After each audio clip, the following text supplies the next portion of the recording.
ஒருவரை எப்படி அவமானப்படுத்த முயன்றாலும் எதிரில் இருக்கிறவங்க தன்னோட நோக்கத்துல உறுதியா இருந்தாங்கன்னா அவங்களால என்ன வேணா செய்ய முடியும். அதுக்கு சிறந்த உதாரணம் தான் இந்த கதை. ஒரு ஊர்ல ஒரு மன்னர் இருந்தாரு. அந்த மன்னரோட அரசவைக்கு ஒருவர் தான் கற்ற காலேஜுக்காக டொனேஷன் கேட்டு வந்தாரு.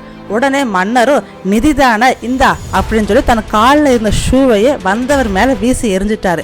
எதிர்பாராத நடந்த இன்சிடென்ட்டால அவர் நில குலைஞ்சாலும் ஒரு பக்கம் அவமானம் மனசை கஷ்டப்படுத்துச்சு.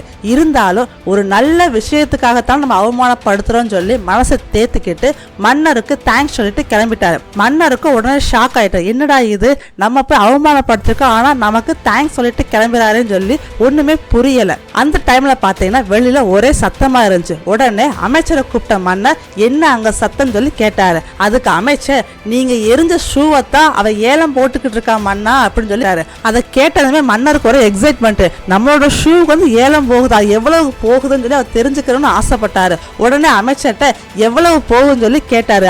அதுக்கு அமைச்சரோ, படு கேவலமா போகுது மன்னா, வெறும் 10 நாணயத்துக்கு மேல ஏலம் போகவே இல்லை அப்படின்னு சொல்லி சொன்னாரு. உடனே அரசன் ஐயோ என்ன இது இப்படி நடக்குது, என்ன விலையான பரவாயில்ல, அந்த ஷூவை ஏலம் எடுத்தே ஆகணும்னு சொல்லி சொல்லிடுறாரு. உடனே அமைச்சரும் 50 லட்சம் கொடுத்து அந்த ஷூவை ஏலம் எடுத்துட்டாருங்க. அதுக்கடுத்து நிதிக்கு டொனேஷன் கிட்ட வந்தார்ல ஒருத்தர், அவரு மறுபடியும் மன்னர்கிட்ட போறாரு. மன்னர்கிட்ட போயிட்டு, மன்னா நீங்க போட்ட ஷூவால பாதி கட்டணம் கட்டுறதுக்காக தேவையான நிதி எனக்கு கிடைச்சிருச்சு, அடுத்த ஷூவை எப்ப போடுவேன்னு சொல்லி கேட்டாரு. உடனே அங்க இருந்து எல்லாருக்கும் ஷாக்கு, மன்னருக்கு பயங்கர ஷாக்கு.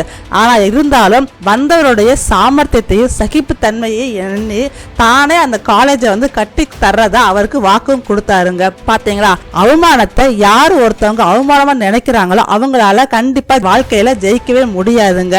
தான் மேல நம்பிக்கை இல்லாதவங்க தான் அவமானத்தை உணர்ந்து எமோஷனல் ஆவாங்க. எப்பயுமே நோக்கம் நிறைவேறது மட்டும்தான் நமக்கு முக்கியமா இருக்கணும். நம்ம செய்யறது எல்லாமே நல்லதா இருக்கணும். ஒவ்வொரு அவமானமும் வெற்றிக்கான ஒவ்வொரு படிக்கட்டுகளும் நம்ம நம்பணும். எந்த ஒரு வளர்ச்சியையும் யாராலையும் நீண்ட நாளைக்கு தடுத்து நிறுத்தவே முடியாது.